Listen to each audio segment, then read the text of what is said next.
Assalamualaikum warahmatullahi wabarakatuh. Saya Rizka Aulia Pratiwi, NIM 40014190113. Di sini saya akan menjelaskan mengenai etika siber, mulai dari contoh kejahatan media sosial sampai cara bermedia sosial yang baik dengan menerapkan etika siber.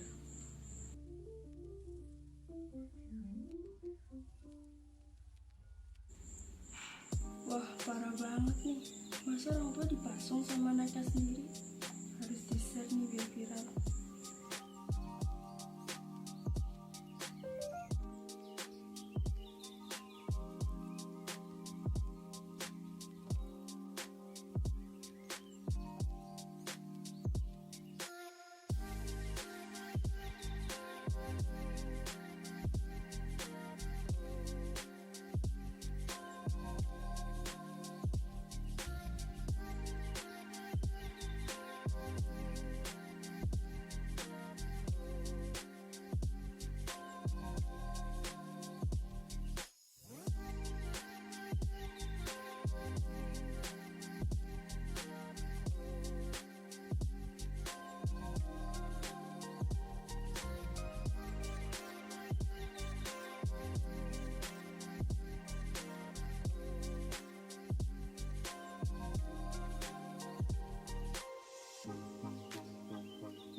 Ingat ya teman-teman, jangan langsung percaya sama berita yang belum jelas kebenarannya.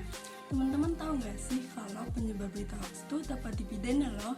Jadi bagi penyebar hoax dapat diancam pasal 28 ayat 1 Undang-Undang Informasi dan Transaksi Elektronik atau UU ITE yang menyatakan bahwa setiap orang yang dengan sengaja dan tanpa hak menyebarkan berita bohong dan menyesatkan yang mengakibatkan kerugian konsumen dalam transaksi elektronik dapat diancam pidana berdasarkan pasal 45A ayat 1 UU 19/2016, yaitu dipidana dengan pidana penjara paling lama 6 tahun dan atau denda maksimal 1 miliar rupiah. Gak main-main kan hukumannya? Nah, gimana sih biar kita tahu mana berita yang hoax dan yang benar? Teman-teman bisa membuka beberapa situs terpercaya yang dapat digunakan sebagai rujukan untuk klarifikasi berita hoax. Di antaranya adalah yang pertama, ada laman resmi Kementerian Komunikasi dan Informatika. Yang kedua, ada laman yang dikelola oleh Mafindo atau Masyarakat Anti Fitnah Indonesia. Kemudian yang ketiga ada laman Turn Back Hoax dan yang terakhir ada laman Cek Fakta. Teman-teman juga bisa melaporkan berita hoax dengan melakukan screen capture disertai link, kemudian kirimkan datanya ke email aduankonten@mail.kominfo.go.id. Kemudian email tersebut akan diproses setelah melakukan proses verifikasi, dan pastinya identitas dari pelapor akan terjamin. Selain menerapkan undang-undang dengan aturan legal, juga dibutuhkan pengetahuan moral atau etika yang akan ditanamkan secara berkelanjutan oleh generasi penerus.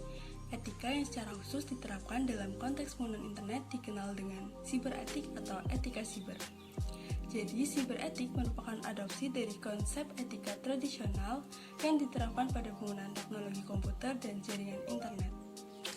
Berikut adalah 5 etika dunia siber atau etika dunia maya yang dapat diterapkan dalam menggunakan media sosial. Yang pertama, ada menjaga privasi. Teman-teman tidak boleh dengan mudah memberikan informasi data diri di sosial media. Contohnya, teman-teman upload foto rumah disertai alamat lengkap. Dikhawatirkan data tersebut akan disalahgunakan oleh pihak-pihak yang tidak bertanggung jawab. Yang kedua, ada jaga keamanan akun. Jadi, teman-teman usahakan untuk membuat kata kunci yang cukup sulit untuk ditebak. Jangan buat kata kunci yang mudah ditebak seperti menggunakan nama kita sendiri atau tanggal lahir. Atau yang paling gampang, 1, 2, 3, 4, 5, 6, 7, 8. Teman-teman juga harus mengubah kata kunci tersebut secara berkala, sehingga keamanan akun akan lebih terjamin. Yang ketiga, ada menghindari hoax. Dalam bersosial media, teman-teman tidak boleh mudah percaya dengan berita yang diterima. Sebelum melakukan konfirmasi terlebih dahulu, teman-teman harus mencari tahu kebenaran berita tersebut dan sumber dari berita tersebut. Jangan asal share ya teman-teman. Yang keempat, menyebarkan hal-hal yang positif. Walaupun di sosial media kita berhak untuk berpendapat atau membagikan informasi apapun, tapi usahakan untuk hanya menyebarkan informasi-informasi yang positif saja. Karena untuk menghindari kesalahpahaman dan masalah di kemudian hari.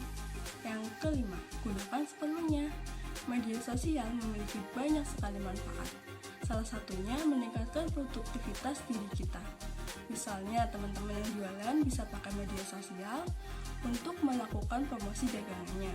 Atau juga teman-teman bisa saling share informasi penting di media sosial. Namun, tentu saja, sesuatu yang berlebihan akan berdampak tidak baik bagi kita. Kita juga harus menggunakan sosial media seperlunya saja, dan kita harus sadar diri apabila telah ketergantungan dengan media sosial dan mengatasi ketergantungan tersebut. Selain 5 prinsip dasar yang telah dijelaskan sebelumnya, ada beberapa hal penting terkait etika dalam dunia cyber, yaitu sebagai berikut. Yang pertama, hargai orang lain. Selayaknya di dunia nyata, kita juga harus menghargai orang lain di dunia cyber. Yang kedua, apa yang kita posting atau unggah merupakan cerminan dari pribadi kita sendiri.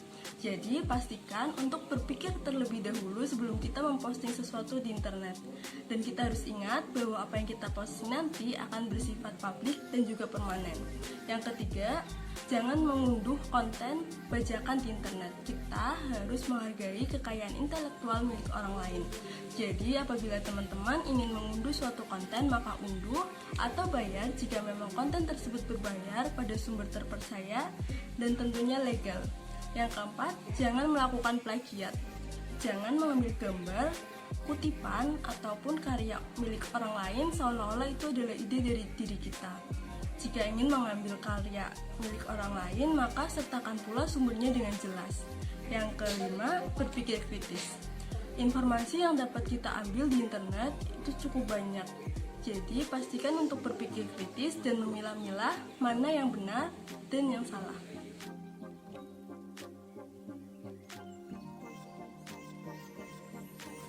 Seorang pengendara ojek daring harus berurusan dengan polisi karena sembarangan membuat dan menyebarkan video kecelakaan di Jalan Yosudarso dengan narasi korban pembegalan.